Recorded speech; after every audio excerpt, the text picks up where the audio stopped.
So tonight, Richmond's housing organizers will be answering all your questions around rent strikes, evictions, and what folks are doing around the city who can't pay rent.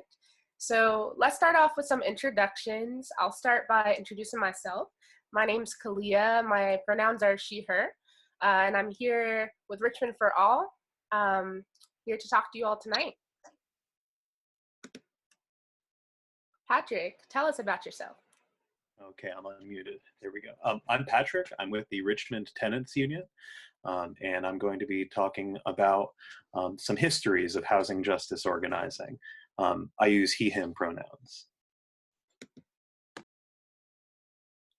Awesome. Thank you, Pat. And Kelsey, hey. Hi, everyone. Thanks for joining us. I'm Kelsey. I'm also with the Richmond Tenants Union, and I'm hopefully going to shine some light on how tenants are currently dealing with the fact that they've lost their jobs and can't pay rent, and how they're organizing with fellow neighbors. Also, I use she, her pronouns. Thanks, Kels. Omari, tell us about yourself.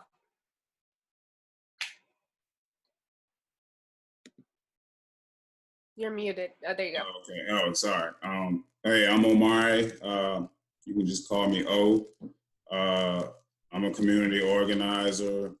I've been doing community organizing in different realms, food access, transportation, and housing justice.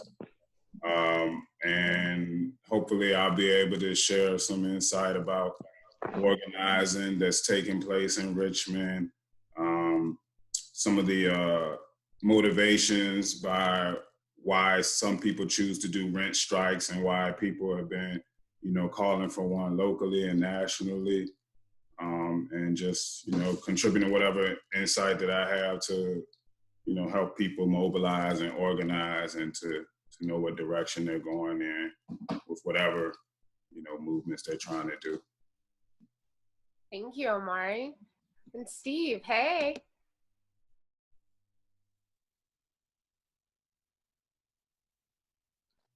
I thought I just, oh. All right.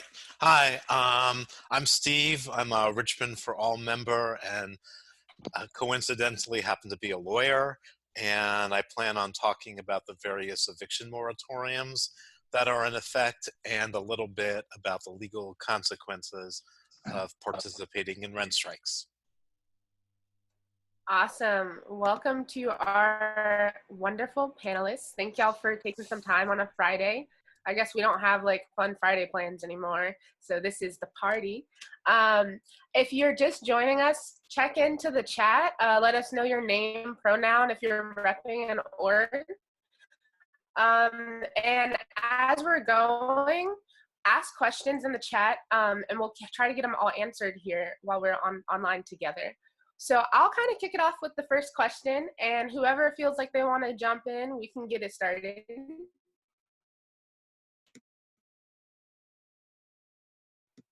Strike. I'll jump in on that if that's cool. So I think there's been a lot of different histories of rent strikes. And certainly in the 20th century, we saw with the Harlem tenants associations that were forming during the Great Depression.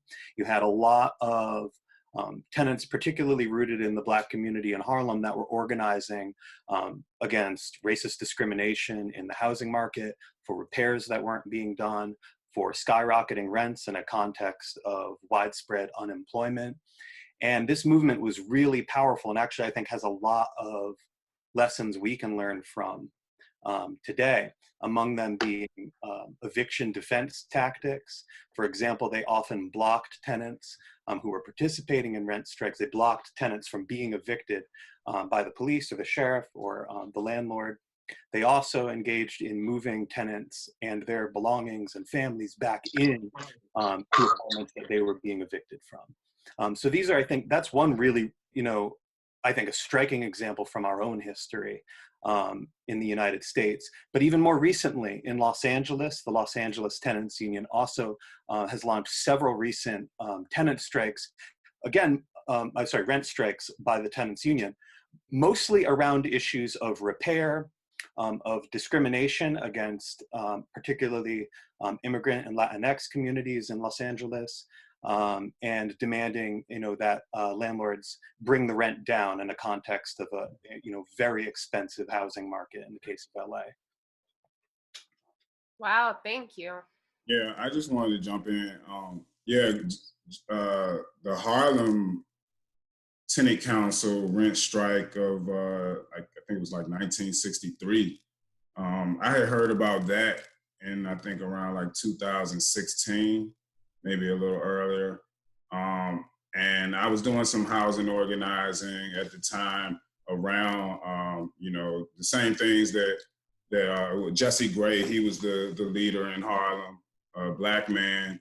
And it was really striking to me because he was like 38 years old, like 38, 40 years old, or around that age when he was out there organizing his community. And people might not know how old I am, but, I'm under 40, but it kind of was empowering to me that he wasn't one of the younger, when we normally America, they were the youngins, 19-year-olds, the Black Panthers and Angela Davis, early 20s and stuff like that. But this was actually a guy that was up there, a little bit in age, and he was organizing. So like they really did use it as a tactic to get other things done. It's not, it wasn't more so just, we don't want to pay rent. It's about, like he had the situation. I don't know, am I talking too much? No, you're great. He had this situation where they had the rats to Rockefeller is what Jesse Gray did, and they because there was a concern about conditions being not hygienic in the community and code enforcement not coming around. So they went with a whole bunch of rats and they marched them up to policymakers. Stuff said all these, that we have laying around. And so in my mind, like a rent strike or historically rent strikes can be used or have been used to address any type of grievance that a particular community might have. And I think in Virginia, it could be particularly effective just because of, right now we have a momentum in the General Assembly and locally where they're trying to get some of these antiquated plantation era laws that are controlling land ownership and that control the landlord and tenant laws and things like that. They're trying to get those things, improved and reversed and eliminated in some places. So I think that with the real estate industry and land ownership being so crucial to the economy of Virginia, I think that it presents a real pressure point where the common people, the working class, can put some pressure on an industry that really is controlling a lot and has a lot of influence in this Commonwealth. You're speaking the good word, Al. And I feel like I hear this piece of you distinguishing the differences between a strategy and a tactic. And so you're describing rent strikes as a tactic of like a larger strategy. Can we talk, give language to what a rent strike is, and maybe speak a little bit more about how it is an effective tactic when used as part of a larger strategy? I can speak to that a little bit, and people are welcome to add to what I start with. So I would say most fundamentally, a rent strike isn't just not paying your rent. It's the decision to withhold rent because some sort of demand or some kind of intolerable conditions continue to exist. So before this health crisis, it probably would have been intolerable conditions continue to exist after you've mentioned to your landlord, hey, I have an infestation and that's not acceptable. Now it's I've lost my income and I can't pay my rent. Can you cut me a break and allow me to pay less rent? So it is not just like this not paying your rent, but reaching out to your landlord and saying, I'm not going to pay what you expect me to pay. But if you don't listen to me and you don't accept my demands or our demands, we're not going to pay at all. So it's sort of that tactic of like holding that rent hostage if your demands aren't met. Yeah, and I also think that like so there's been ongoing, intolerable intolerable conditions for certain communities. I'm gonna say Black communities, particularly in the city of Richmond for a long time. If you look at the maps that show you where the highest concentration of code enforcement violations are, or if we're thinking about the intolerable condition of being a rent burdened household and not having affordable housing, that I feel like that's also a nearly intolerable condition. And if these things were present before the COVID-19 crisis, was affecting everyone, but there were conditions that were particularly affecting some communities. And I feel like that at any time, like I kind of said it before, but all those conditions also could be addressed possibly with, a tactic like a rent strike. If we have issues with police brutality in our community, if people are putting pressure on those people that hold the money and the people that have all of the influence in the real estate industry and the investment industry, then I feel like it pressures them to say, well, hey, these guys want police accountability, for example. Look, it's upsetting the whole economy right now, and this could just be, this is out of the context of the COVID, but even if it were like a local issue, a local rent strike, issues like that could be addressed. There's issues, people have issues in the community about all these vacant units in public housing. How do we influence the policymakers to say, hey, this is unacceptable. These are intolerable conditions right here with these vacant houses, while people are homeless and everything. So I only add that just to say that there are intolerable conditions for some populations that may want to consider rent strikes that was, before and set aside or in conjunction with, the COVID-19 crisis that's affecting everyone economically. Yeah, I feel like this part of like rent striking being used even if there wasn't a pandemic happening as a tactic is really important, and I'm like taking it in.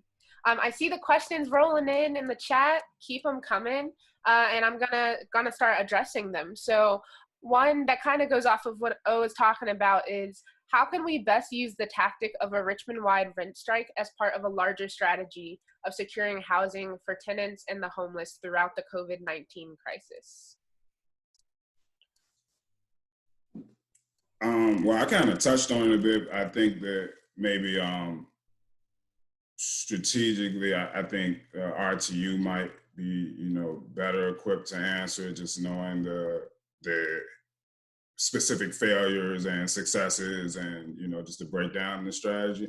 But I guess, for example, I brought up, Camp Kathy or vacancies, vacancies in Creighton Court. And people are saying like, yo, these vacant units are unacceptable, it's inhumane.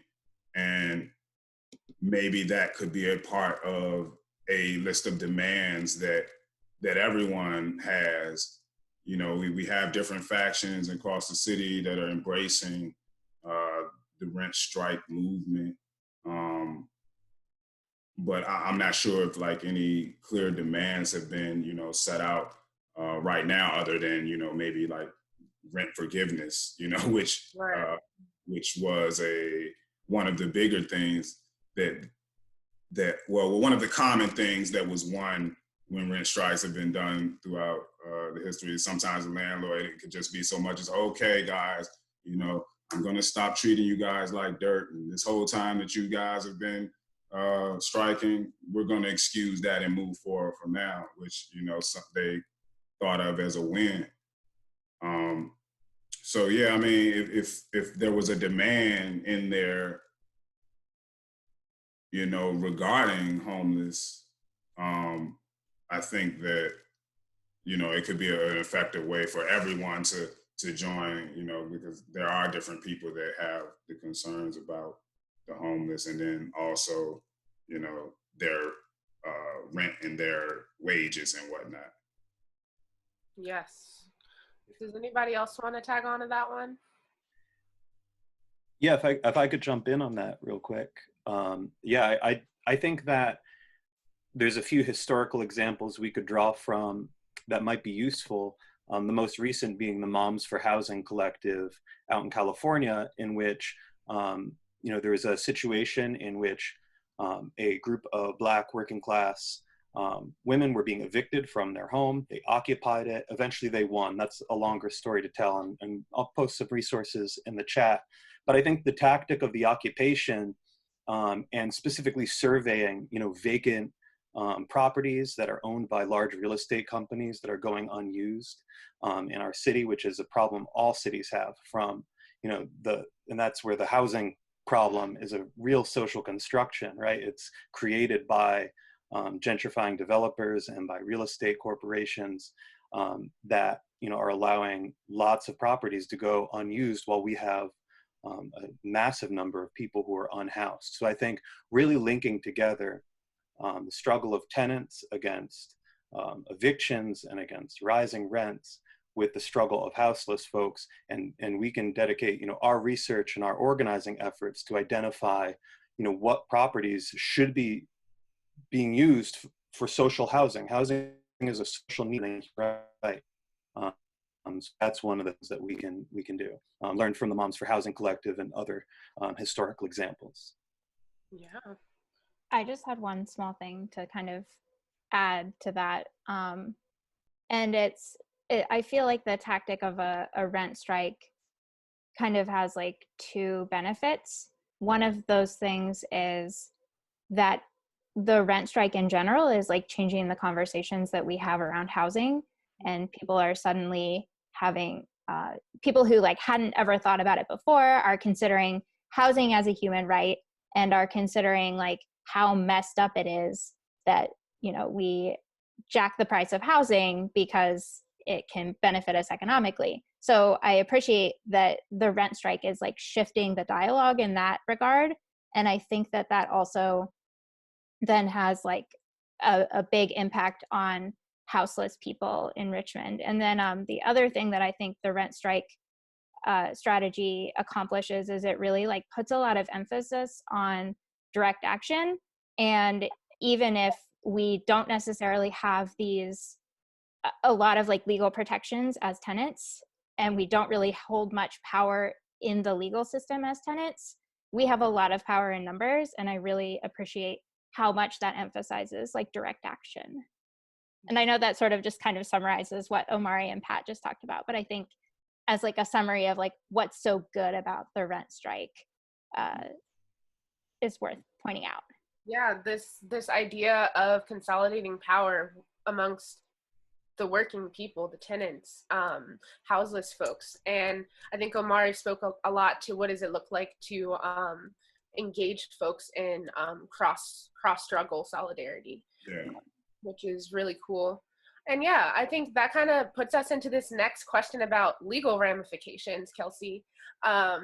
Thank you for bringing that up. And so what do Virginia's laws say about rent strikes? Are there consequences for participating in something like this? So what I just put on the screen is a flowchart about the federal and state eviction moratoriums. First, let me say that this document is available on the website of the Virginia Poverty Law Center. The URL is www.vplc.org.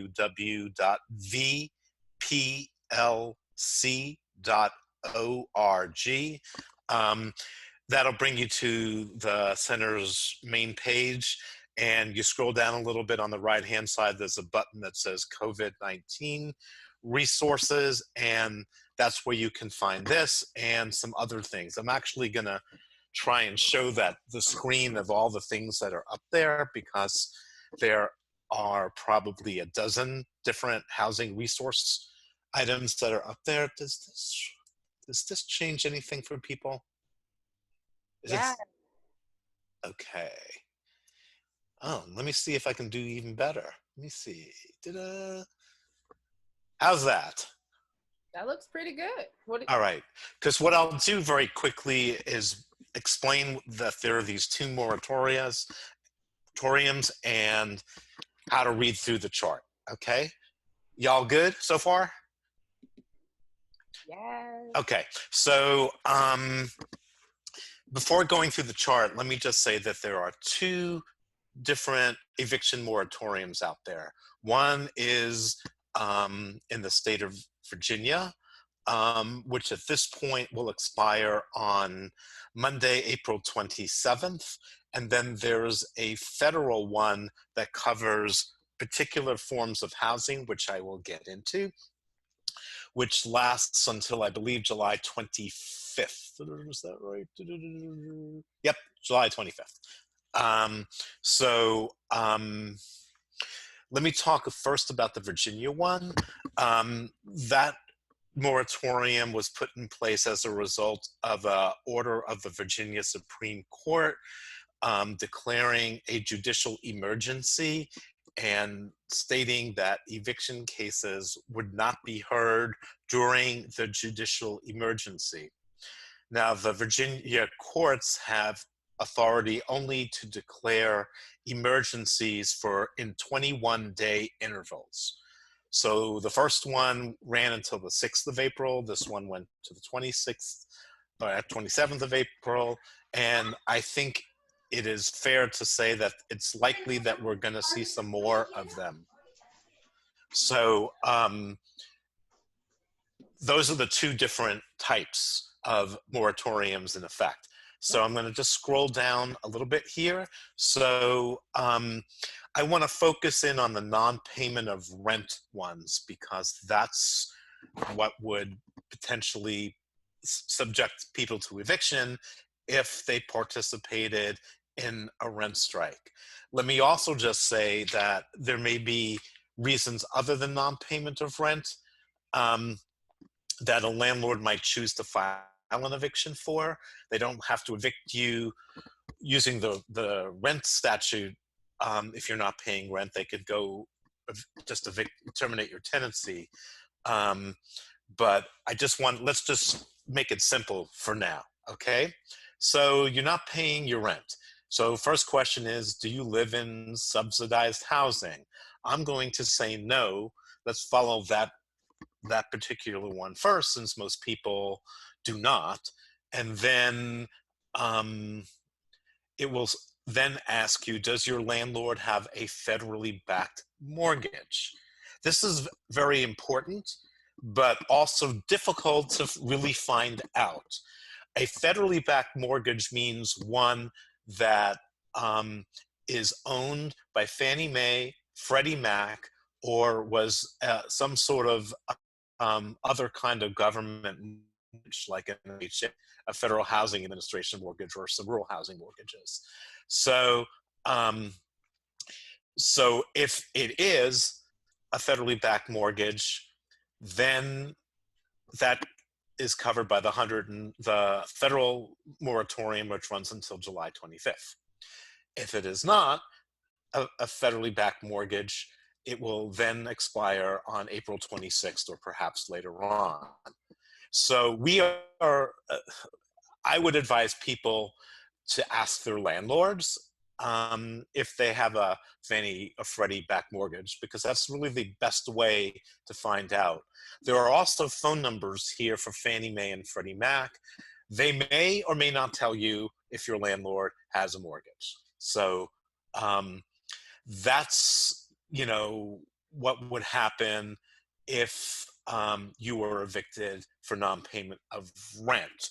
So if you stop paying your rent on April 1, the courts are still allowing landlords to file eviction cases. But at the earliest that they would be heard at this point would be April 27th, but much more likely several weeks, if not months after that. Can I ask a question? You, of Steve? course. Yeah. I'll let you ask a question. So when the state moratorium, the judicial emergency, when that ends on the 26th, will they be hearing those cases from early March that got postponed, and would, you know, subsequent filings, like maybe they get filed on April 11th or whatever, would those be heard tacked on afterwards? That would be my guess, but honestly, in Virginia, there's this thing called the Virginia Way that seems to just get in everybody's way. And so my answer would be, who knows? Yeah, I was thinking that too. I think it is likely, but I cannot say with any certainty, and thus people should plan for the worst. Is there some kind of like statute around a certain amount of days that a landlord has to file the case, or a certain amount of days that the court is required to hear the case? Well, before an eviction can be filed, a landlord has got to send you some kind of a notice. In the rent context, it's a 5-day pay or quit. They could also do a 30-day termination notice, or if they want to, they could also send the 21-day, you know, cure or get evicted. No, I mean, like after one's filed, is there like some kind of requirement that, I think I had read something like they're required to hear that case in a certain amount of days? That I'm not sure if that's the case. I can tell you that evictions, as the courts have classified them, are considered an essential case, but not a mission critical one. That's just legal mumbo jumbo for meaning critical mission ones are ones that get heard even during an emergency. Essential ones are the ones that would get heard next when the emergency is lifted, and would be given some kind of priority. And then there's non-essential cases, which will get heard someday. So if the judicial emergency ends, evictions will get priority of some sort, but quite likely there will be hundreds, if not thousands, of those kind of cases pending, even just in Richmond. So there's some complexities. Yeah, it's the law. Yeah, man. We don't want to make it simple. Can we find out? We got to protect our profession. Yes. So, the big takeaway is that participating in a rent strike is risky. I mean, you could get evicted. The thing is that under current circumstances, that won't happen quickly, but it will happen. The other thing I do want to mention, let me just see if I can switch. All right, how do I get back to this? Stop share. Okay, now let me, wait. One more thing I want to do. Just see if I can figure out. All right, where did it go? Hold on, just give me one more quick second.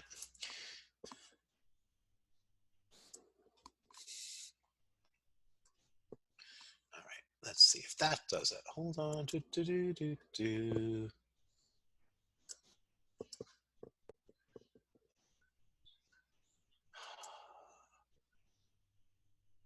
one more thing. If I can get this to work, I'll do it. If not.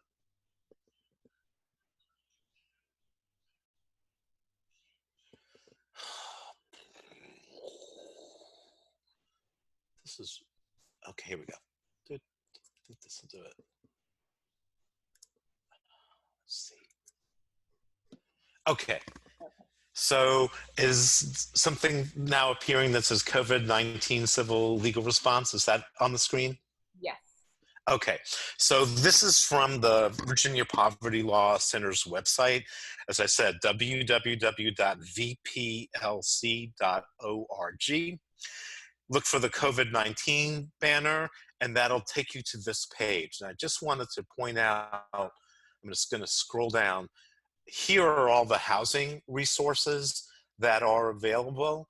So one of them I just want to make sure people know about it, in addition to our funky little flow chart, is this one. Let's see what happens.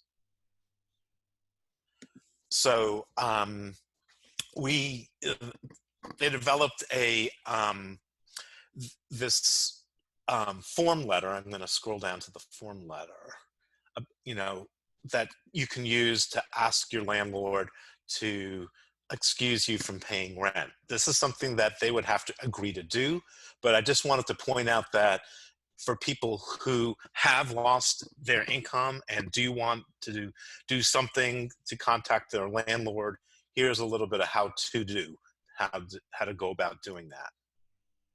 Thank you. That's really helpful. I think as folks are thinking about talking to their landlords, it's probably really helpful to have some compiled words. Awesome. I'm going to go on to the next question that says, my rent is about to go up. Is there a freeze on rent increases during this time? I'm seeing Steve go, no. So it sounds like no. Does anybody else know of rent increase freezes happening at this time? Everyone's just... Let me just say that there's no restrictions on relating to rent at all. Yeah, there's no, I guess there's no, COVID-19 related, but I just through my work sometimes I find that sometimes landlords will arbitrarily raise rent. Maybe there's a new owner and they take over the property and they raise the rent. There's no new lease or anything, but they've just communicated to tenants, hey, your rent goes up $100. And I'll let Steve speak to the legality of that, but my understanding is that the new landlord or new owner would have to follow the existing lease, and that you wouldn't really legally be held to any new rent increases that aren't in a lease. Okay. That's helpful. Well, I wanted Steve to, that's my understanding, but Steve's the lawyer, so I want him. Yeah. Steve's the lawyer.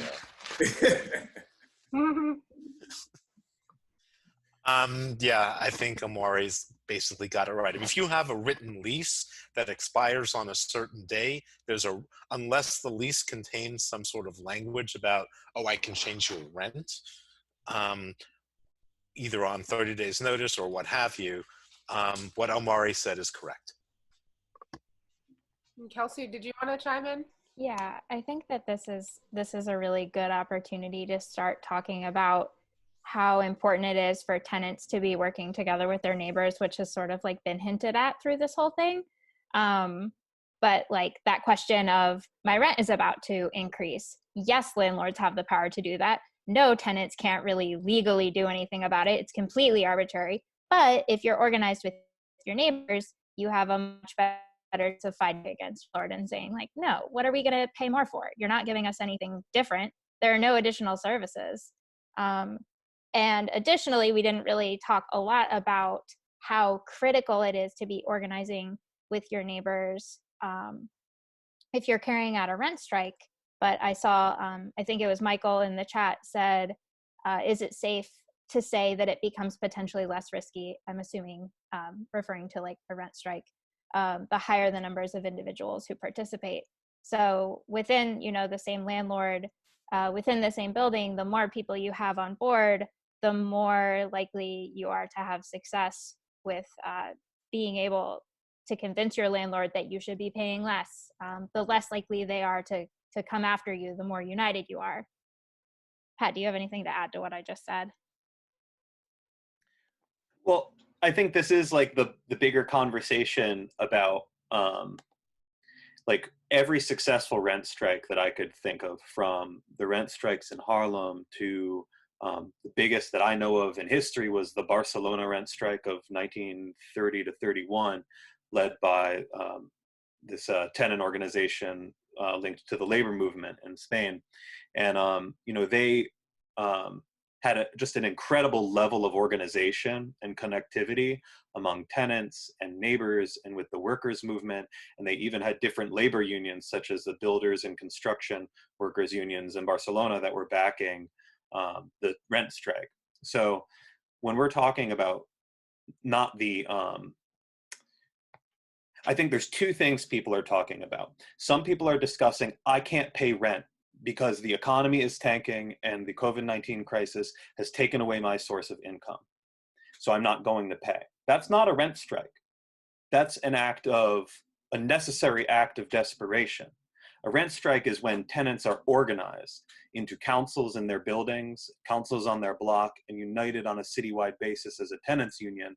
And they say, for example, we want a 40% reduction in rent for X number of time. We want a suspension of rent for X number of time until, we get X, Y, and Z. And we'll withhold rent to win those objectives. I'll post some examples of from the history that I think we should think about, because we want to act from a place of organization and strength and collectivity, because our enemies are powerful. Yeah, I think both of you guys are right. The power of organizing. And I saw one of the Virginia Poverty Law Center's lawyers was on an article today on VPM, and they said that, the safest thing to do, is to pay your rent. That's the only way, really guarantee things. But right now in this moment, residents do have a lot of collective bargaining power, and that's just the simple reality of it. That is, if people, move together, then, they will be more protected, and I think more likely to get whatever demands they have addressed. Yeah. Sometimes, you can even just do the math on it. There's some apartment complexes that are not, more than 100 units and stuff, and you can calculate how much, they're getting from the rent from everyone. And you can look up how much the property is worth or how much it sold for last time, and you can really see that there's a lot of buying power, if not, well, buying power and bargaining power, I guess.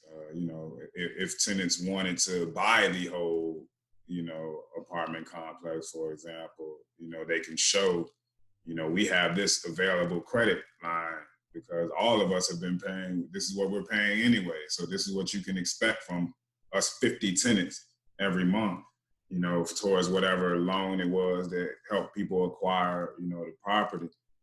But at the same time, there's that, collective bargaining piece. This is how much money we're worth to you, and we see how much we're worth. So it probably is more like a matter of everyone getting on the same page to understand that, hey, this is how you're worth. And that happens, I guess, in a lot of different realms, organizing and just social justice in general. People think that they'll tend to think that their situation is unique to them, and that whatever deficiency that they're having, like the deficiency of not being able to pay their rent, for example, that's something that they're uniquely facing, but they don't really, the education isn't there, or maybe the organizing infrastructure isn't there to show that it's really a massive collective fight that's going on. Yeah. And it seems like it's really important to make that distinction that this is a collective fight rather than an individual action, and communicating that out. And we had one more legal question. Can a landlord file a suit for eviction against individual tenants within one unit, or must the landlord seek to evict all tenants from the unit? It sort of depends on whether everyone in the household is, first of all, question one, is there a written lease? And if the answer to that question is yes, then it depends who's named on the lease, and that landlord could name several people in one case on the lease. So one eviction case against the leaseholders. If it's a head of household with kids, again, filing one case, head of household and other occupants, that should work. If they're just a bunch of people, without a written lease and it's not clear, the landlord may file 3 separate evictions, may have to file 3 separate evictions. There's not like a one size fits all answer to that question. Very case by case. Awesome. Thank you for all the legalese, Steve. And so the next question is from our friend Alan Charles. Is there a history of landlords and tenants in a crisis organizing up together to advocate to legislators for mortgage freeze with banks? So do we know of any times in history where the tenants and the landlords have come together to organize for mortgage freezing? Yes. So I know that with, so I think there's like a few things. One is like we need to like recognize that landlords are not a homogeneous block, just as tenants are not a homogeneous block, and that there are distinct factions of landlords in a city like Richmond. You have large real estate companies that are the driving force of gentrification and the accumulation of profit. You have other big landlords that may not be real estate companies. It may be a singular individual or a smaller firm. And then you have landlords where they may live in the building or they may own one additional property in addition to their home. And I think that's important for several reasons. It affects the strategies and tactics that we deploy in our organizing, right? Organizing in a big building or a small building owned by a big company is going to be different than organizing in a house or a smaller apartment complex owned by one person, and that might be their primary property. So I think that we just need to account for those differences. And so whenever we talk about, would, for example, tenants and landlords come together for like a mortgage freeze, I mean, there's like some historical examples of like small landlords and like a tenant movement coming together to pressure that. But generally speaking, I mean, the goal should be we want to organize tenants and communities because the big real estate companies and the big landlords, they want to squeeze us for all that we're worth. And they've never lifted a finger for working people before. And I think it would be highly unlikely that they would do so now. Yeah. I think to add to what Patrick just said, Jamie in the chat just said they tried to appeal to their landlord's compassion and build with her, and she shot them down and said, I'm not responsible for your safety.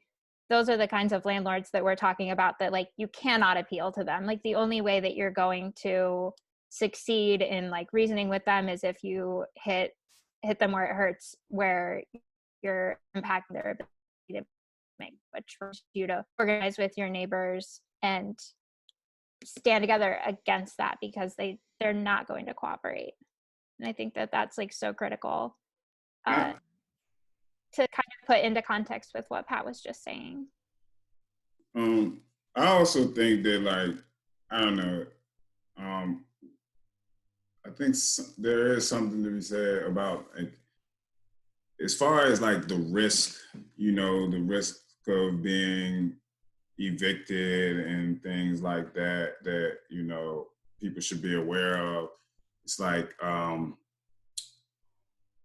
think people should think about like where they are in life and what would an eviction on their record really do that isn't already on their record? You know what I'm saying? Depending on where they are in life. You know what I'm saying? Like if that's the biggest thing, I know that there's a lot of people that are like, yo, I got 2 evictions on my record already, you know, where, you know, they're not gonna come and handcuff me and take me to jail, you know, over this or whatever.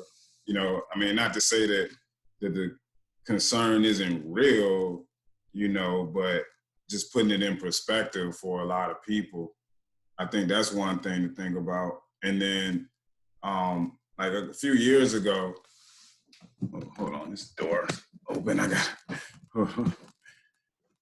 my door came open. But yeah, like a few years ago, I was doing some organizing in public housing, and we were noticing, well, you know, people are getting evicted and stuff for like $50 and stuff like that. And this was, you know, this was before it became the hot topic for, you know, the city and whatnot. And so what we had noticed was that when you appeal an eviction, they will schedule your court date out 3 months. And so during the appeal, you get to stay legally, you get to stay inside of the unit, you know, while you're waiting for that appeal hearing. And it used to be that you had to pay 3 months rent, like you had to pay that rent, you know, ahead of time into the court. And I think that might have changed. But I want Steve to kind of fill me in on that, because I guess I'm just thinking like in terms of, you know, a long-term strategy, if it is a long-term one for whatever grievance that the community has. And that grievance could just be, yo, I didn't have no money in April and May, you know, so you need to excuse that. Maybe that could just be the grievance. But I think it's good to think about at whatever time that the courts open back up for evictions, you know, let's say that that's June 1st or May, whatever. And if they start hearing the cases from March, then when is, like, if I don't pay my rent in April, when is my case going to be heard? You know, and then when would my appeal for that case come 3 months after that? You know, when is that going to be heard? But Steve, could you fill us in on what the requirements are to appeal now? Because I think that they changed it so that it's not every like you have to pay 3 months rent ahead of time into the court. Did they change that? Can you hear me? I'm Yes. not muted. Off the top of my head, I don't know. I could look it up, but I don't know. Oh, sorry. Okay. Yeah, sorry. We lawyers don't know it all. You keep thinking that we know it all. No, I just want you to be the one to get in trouble for something. Oh, well, gee, thanks. I got your back too. But I thought that they might have, like, last session or maybe last summer may have changed it so that you only have to pay into the court what the judgment amount was. I'm not sure. Okay. Well, let me just say that this is an issue that is months away. I mean, so it's not as big as an immediate concern. It may be. Or it might be some people thinking long-term strategy on the call or something. Ooh. Glad I ain't a fly in your apartment. But can I go back to the working with your landlord issue for just a quick second? Because in some instances may be a confluence of interest, which is under the CARES Act, which provided for the eviction moratorium. There's also a mortgage moratorium in effect. Let me see if I can get this screen to come up. Let me see. Let's see. Will this work? Okay.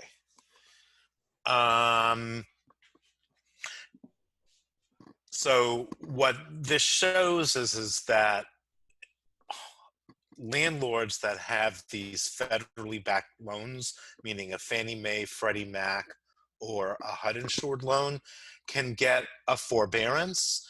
And if that way, if they're entitled to a forbearance, then they're not going to be in the same boat as other landlords might be, who don't have one of these mortgages. And there are multifamily properties that have these mortgages where the owner can get a forbearance in exchange for not evicting. Now, that's not for the small mom and pop ones. That's more for, like, you know, a 10-unit apartment building, or really anything larger than a 5 or larger, because those would not be the typical Fannie Freddie mortgages. So just wanted to point that out. Thank you. So you may want to, there may be an advantage for a tenant to say, hey, yo, you know, if you got one of these government mortgages, you too might not have to pay. Yeah, so some sharing with folks. And so just in the interest of time, everyone, we're gonna close out in about 15 minutes. So I see questions are floating in, and don't you worry, we will make sure that any questions we don't answer here on this call, that we follow up with everyone with answers. And so the next one was, if we're facing an eviction suit, is there any way to request a jury trial?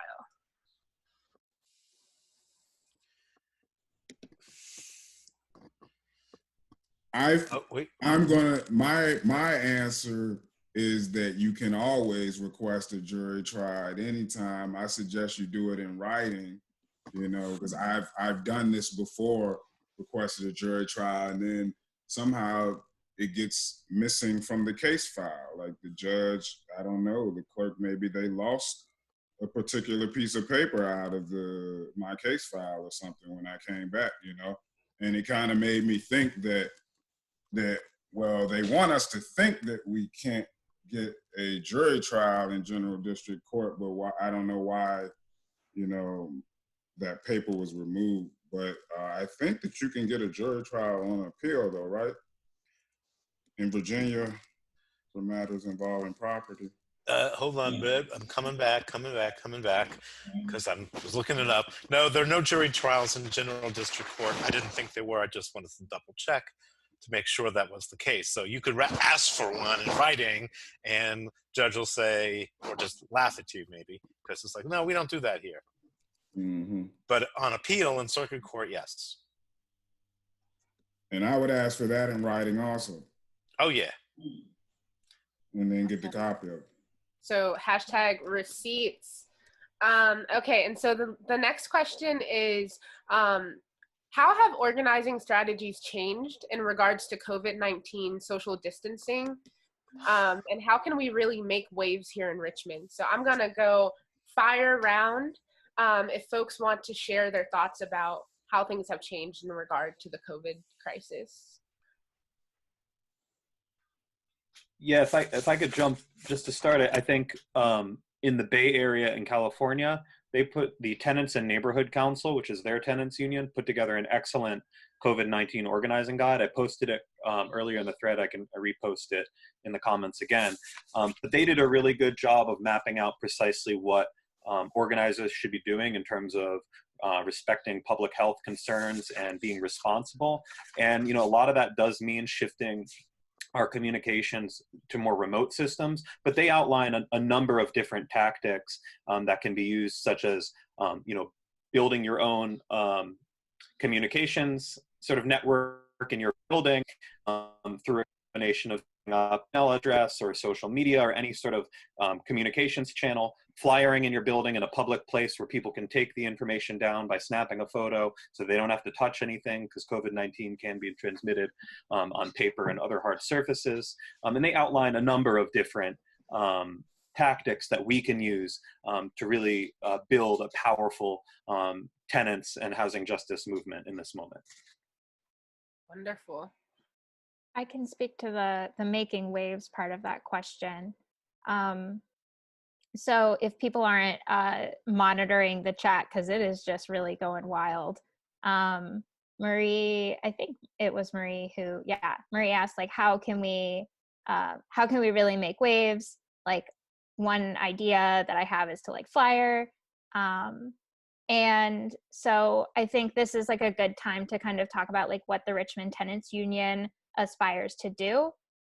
So we basically try to help build and support autonomous tenant councils that can exist within buildings or people who have the same landlord, or even neighborhoods. So it's kind of whatever you need in your unique situation.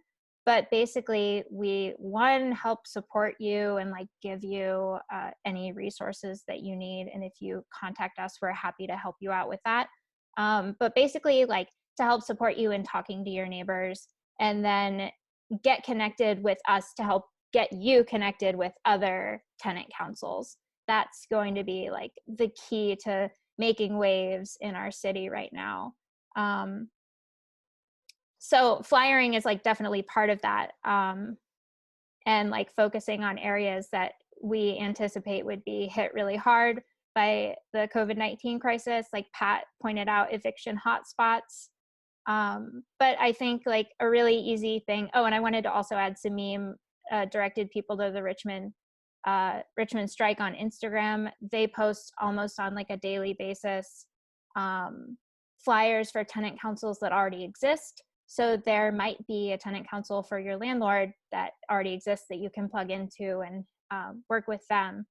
And then if you want to be connected further, I think the Richmond Tenants Union is like a great way to do that, to kind of get a more widespread movement going across our city. Thank you, Kelsey. Omari or Steve, did y'all want to jump in on that about COVID-19? Or you said what, like, how is it organized and changing in response to it? Well, you know, there was the rent strike car rally that happened Monday. I thought that was pretty dope. I had already seen that it was occurring in other cities, so I was really excited that it was brought here. So that's one way that people are dealing with the directives about social distancing. I think that was a really good idea. What was just said about something that you can take a picture of. Yeah, because we can do flyering and things like that with vivid colors and stuff just to catch people's attention. Something else I wanted to say. Yeah, but I mean, I think that anything that we do, or that anything that others do, or that people choose to do around the rent strike, is going to make waves right now. Like, I think that if a group of tenants come together and they send their landlord a letter, and it's showing that they're doing that initiative that other people are saying, because there's a lot of people out here that are like, these poor landlords, these tenants are saying that they're not going to pay them. Oh my God, the landlord can't afford his car note this month, or his kids' private school and stuff, And I mean, I just think that people standing together that just need to, just realize what we're fighting for. Yeah. What they're fighting for. Whatever their goal is, just having any kind of action right now, or organizing in any kind of way, I think way right now, because people recognize that there's a real crisis going on. Awesome. So we need to be innovative with our direct action strategies, is what I'm hearing. I see people in the chat like, let's do a car rally every week. Hell yeah. And then Richmond for All asked if they want to send a letter to their landlord, is it cool if they BCC some of our panelists if they want a little support, or even help with crafting those letters? Are y'all down with that? Yeah. Awesome. again, on our website, we have some model letters. So look Cool. at those and see if those are helpful. And we would strongly encourage, whatever route tenants choose to take on their own, you are welcome and encouraged to contact RTU, but definitely like there are, I think, like best practices for sending a landlord a letter. It depends on your situation, but for example, if you're in a larger building, you really want to try to form a tenant council or equivalent organization to send that letter collectively to minimize the risk of retaliatory action against you. But yes, I'll post our email again in the chat. Wonderful. I just responded to that question, the Richmond for All question in the chat. But if you want to CC us, that can send a powerful message to your landlord. But I would also say, talk to us beforehand, because we're happy to also support you like ahead of time. Like Pat said, there are best practices. We have like advice for people generally like penning letters to their landlords. So hit us up before you CC us, because we want to help you in addition to you just CCing us. Yes, we love support. Awesome. And so that I'm gonna cut off the questions there in the interest of everyone's Friday evening. We had a few unanswered ones, so we will make a FAQ sheet and share that out. I just wanted to give the panelists like a few seconds each to talk about your contact info and how people can get in touch with you post this wonderful webinar. Yeah, so my day job, I'm a housing organizer with Legal Aid Justice Center. And so I get a lot of calls from residents, tenants all throughout Richmond about, a variety of different issues.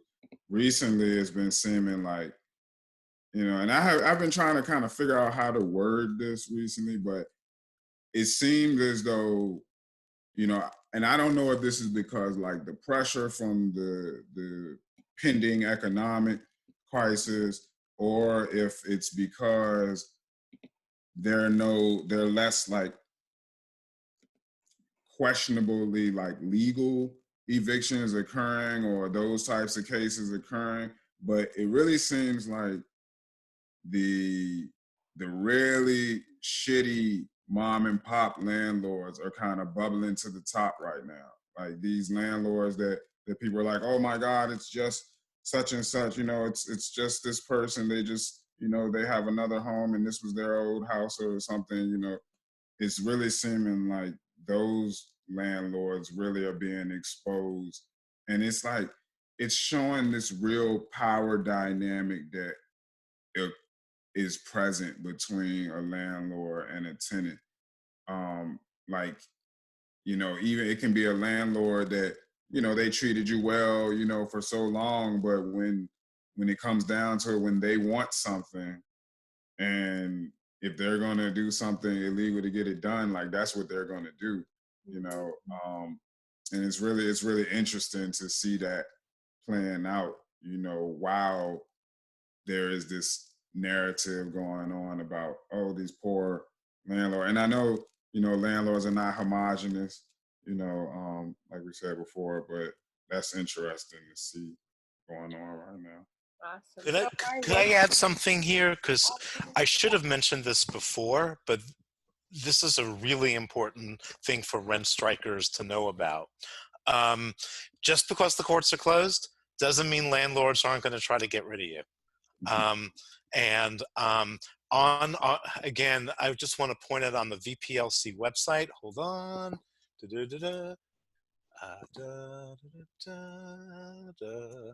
Okay, so it's illegal for a landlord to try to evict someone or change the locks or cut off your power, and what a tenant can do is to file what's called an unlawful exclusion petition at the General District Court, and this little nifty pamphlet explains exactly how to do that. Awesome, thank you, Steve. And if y'all panelists, can you just share in the chat if you have like social media that you would like people to follow, or emails, things like that you want people to contact you? And the last things that I have before I close out, if any of you that are on this call have a story or some sort of communication that you want to share with us at Richmond for All, feel free to directly message us on any of our socials.